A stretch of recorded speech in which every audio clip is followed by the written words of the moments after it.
All right, guys, welcome.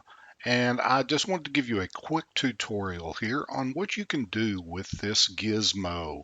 It's a great demonstration of two or three of the different ideas that we are working with in this unit, and especially this week, in the rotation of the Earth and its revolution around the sun.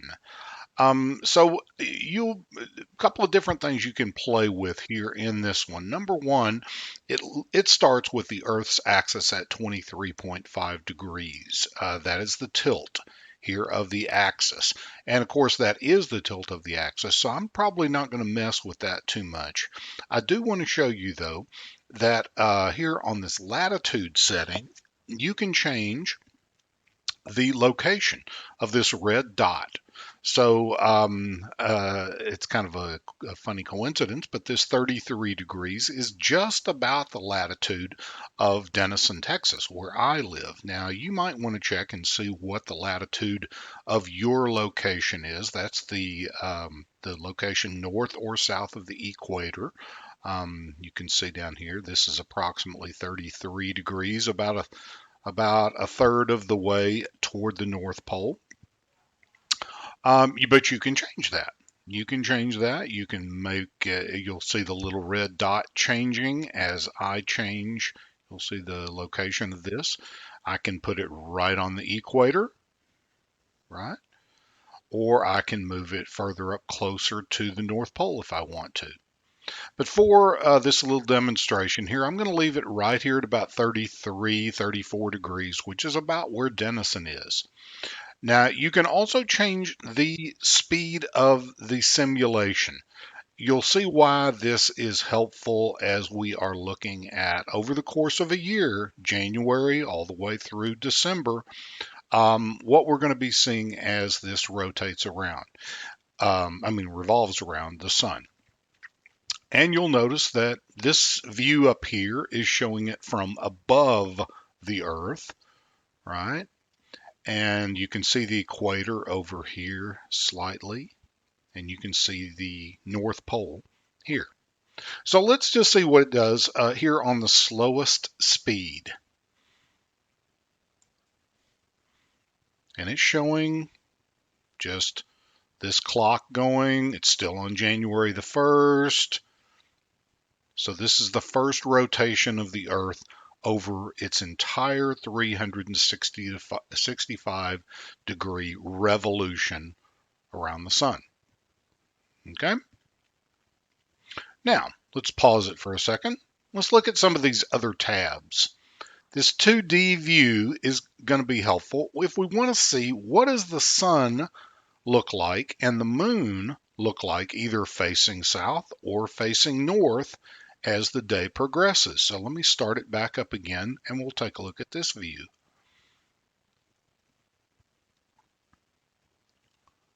We're getting to 3 o'clock. There goes the moon.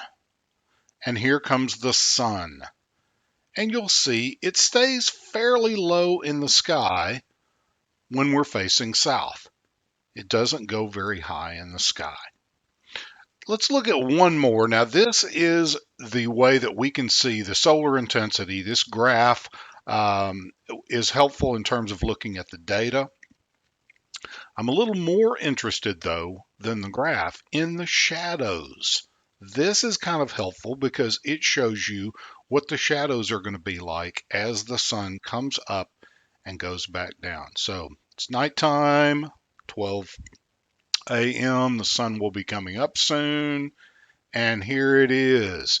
And we can see the shadows through the course of the day changing.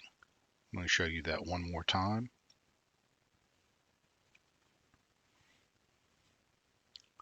Here it is. The shadows are in the west, and then they are moving to the east until the sun goes back down. All right, so the next thing I want to show you is what we are going to do if we can speed this up to be able, let me see. Yeah, I'm not going to, yeah, I can leave this 2D. I'm going to leave it right here for a second. I'm going to speed up the simulation so that you can see more as these as we go through this year, I'm going to speed it up a little bit, and I want you to notice how many times the moon is making its revolution around the Earth during the course of this January. We're on January 5th, so I'm going to let it go all the way through December. See if you can count how many times the moon makes its revolution around the Earth in this 12 months. Now, I've sped it up quite a bit, so we'll see what this looks like.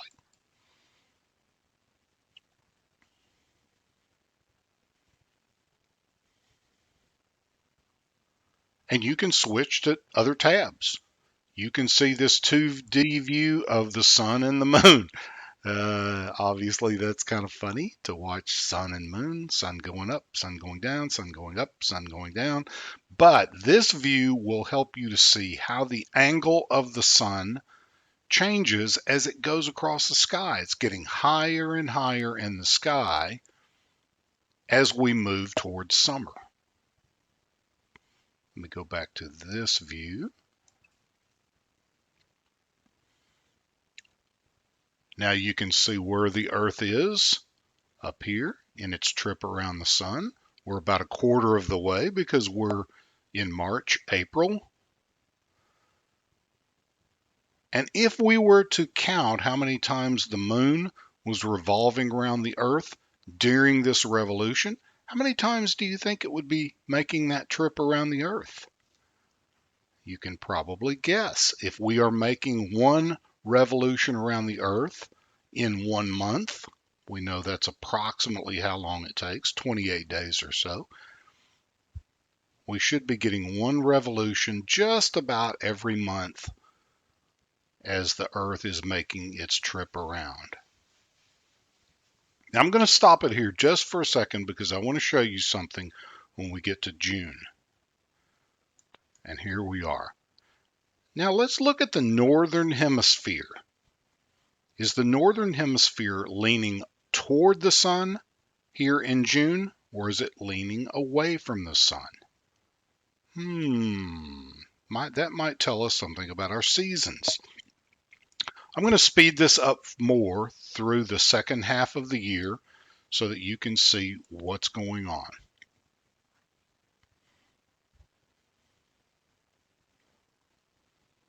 Until we get to November, December.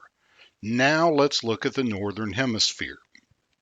Once again, we are in December 31st. Is it leaning away from the sun or toward the sun in the northern hemisphere?